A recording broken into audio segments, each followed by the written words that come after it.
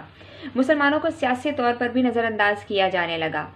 مسلمانوں نے اپنے آپ کو سیاسی میدان میں مضبوط کرنے کے لیے ہی مسلم لیگ جیسی ایک سالڈ سیاسی جماعت کے قیام کا خیال ضروری سمجھا. ان محرکات کی وجہ سے مسلمان جو انگریز اور ہندو تعاون کی وجہ سے دب گئے تھے متحرک ہوئے اور ایک مشترکہ سوچ کے دائرے میں اکٹھے ہو گئے. مسلمان لیڈر اکٹھے ہو کر وائسرائے ہند سے ملنے شملہ گئے اور واپس آ کر اپنے آپ کو سیاسی طور پر انہوں نے منظم کر لیا. مسلم لیگ کے قیام کے پیچھے چند مقاصد بھی تھے.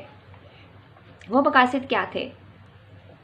وہ مقاصد تھے مسلمانوں کے سیاسی حقوق کی حفاظت کرنا اور ان کے مطالبات کو حکومت کے سامنے پیش کرنا. نہ صرف یہ بلکہ مسلمانوں میں حکومت کے لیے وفادارانہ جذبات پیدا کرنا. کون سی حکومت؟ برطانوی حکومت. مسلمانوں کے دل میں برطانوی حکومت کے لیے نفرت پیدا ہو چکی تھی، لیکن سیاسی جماعت کے اس مقصد کے تحت مسلمانوں کے دلوں میں برٹش گورنمنٹ کے لیے وفاداری کے جذبات پیدا کرنا بہت زیادہ ضروری تھا، تاکہ حکومت اپنی کارروائیوں میں مسلمانوں کو بھی شامل کرے اور حکومت کی کارروائیوں کے بارے میں مسلمانوں کے جو شکوک و شبہات ہیں ان کو دور کیا جا سکے. نمبر 3 پر ہمیں جو اس کا مقصد نظر آتا ہے وہ ہے برصغیر کی دوسری اقوام سے مسلمانوں کے تعلقات بہتر کرنا. مسلم لیگ جیسی سیاسی جماعت دراصل مسلمانوں کو ہندوؤں اور انگریزوں کے ساتھ مل کر کام کرنے پر آمادہ کرنے کے لیے ہی قائم کی گئی تھی. مسلم لیگ کے قیام سے مسلمانوں کا مقصد صرف اور صرف ان کو سیاسی طور پر مضبوط کرنا ہی نہیں تھا، بلکہ ان کو ہندو اور انگریزوں کے ساتھ مل کر ان کی پالیسیز کے ساتھ ٹریک پر لے کر آنا تھا، تاکہ مسلمانوں کا مستقبل برصغیر میں رہتے ہوئے ہندو اور انگریزوں کے ہاتھوں مجروح نہ ہوتا رہے. مسلم لیگ کے قیام کے بعد جو ہمیں اگلا ٹاپک نظر آتا ہے وہ ہے منٹو مارلے اصلاحات. منٹو مارلے ریفارمز 1909. 1905 میں تقسیم بنگال کی وجہ سے ملک میں جو سیاسی بے چینی پیدا ہو گئی تھی، ہندو اور مسلمان دونوں ایک دوسرے سے بیزار ہوتے چلے جا رہے تھے. حالات کی ایسی نزاکت کو دیکھتے ہوئے ہی ہندوستان کے وزیر مسٹر مارلے اور گورنر جنرل لارڈ منٹو ان دونوں نے مل کر کچھ ایسی ریفارمز ڈیزائن کی جس کو برطانوی پارلیمنٹ کے سامنے پیش کیا گیا. برطانوی پارلیمنٹ نے ان اصلاحات کے بل کو انڈین کونسلز ایکٹ 1909 کے نام سے پاس کر دیا. ان اصلاحات کے تحت مرکزی اور صوبائی قانون ساز اسمبلیوں میں نہ صرف توسیع کر دی گئی بلکہ ان کے ارکان کی تعداد میں بھی اضافہ کر دیا گیا. نہ صرف یہ بلکہ جداگانہ انتخابات کا طریقے کے لیے بھی مسلمانوں کے حق میں منظوری دے دی گئی. مسلمانوں نے جداگانہ طریقہ انتخاب کے حق کا خیر مقدم کیا اور اسے اپنی کامیابی تصور کیا.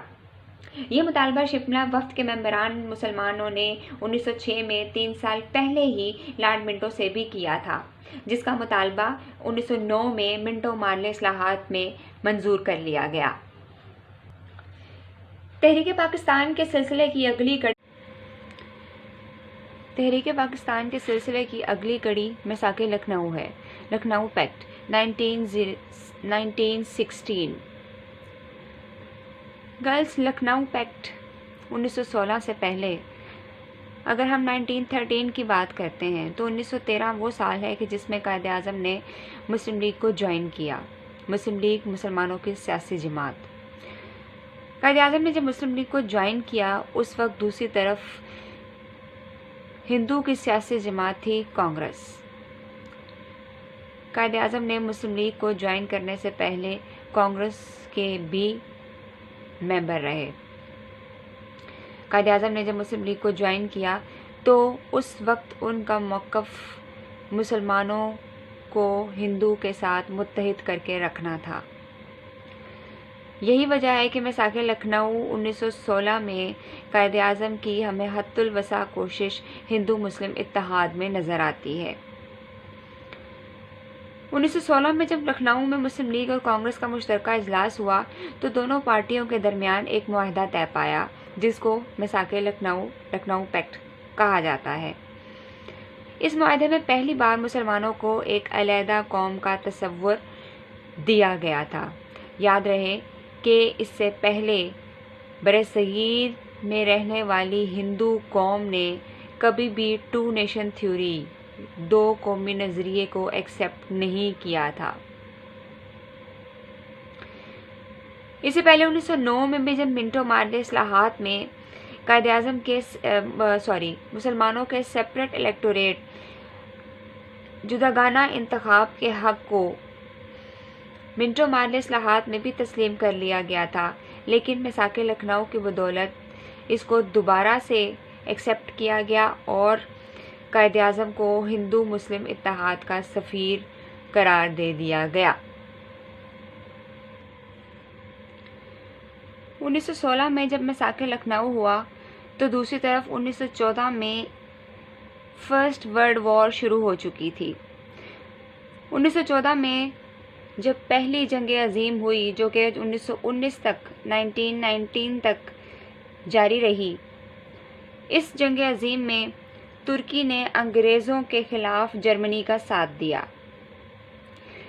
اس جنگ میں جرمنی اور اس کے حلیف، اس کے جتنے بھی فارورڈز تھے، ان سب کو شکست ہوئی۔ جنگ کے خاتمے پر انگریزوں نے اپنے حلیفوں کو ساتھ ملا کر ترکی کو سعودی عرب، شام، عراق، فلسطین اور اردن کے علاقوں سے محروم کر دیا۔ یاد رہے گرلز، یہ تمام علاقے 1914 سے پہلے تک ترکی کی حکومت میں تھے۔ ترکی کے ٹکڑے ہونے کے بعد سیکنڈ ورلڈ وار کے نتیجے میں یہ تمام علاقے ترکی کی سلطنت سے علیحدہ کر دیے گئے، جس سے ترکی کا وجود خطرے میں پڑ گیا۔ اس طرح ترکی کی خلافت کو بچانے کے لیے برصغیر کے مسلمانوں نے 1919 میں ایک کمپین چلائی۔ اس موومنٹ کا آغاز 1919 میں ہوا، جس کا نام تحریک خلافت ہے۔ ایکچولی یہ خلافت موومنٹ ترکی میں خلافت کے دور کو بچانے کے لیے ہی شروع کی گئی تھی۔ برصغیر کے مسلمانوں نے یہ تحریک کا آغاز برصغیر میں کیا، جسے تحریک خلافت کا نام دیا گیا۔ اس تحریک خلافت کے چند مقاصد تھے۔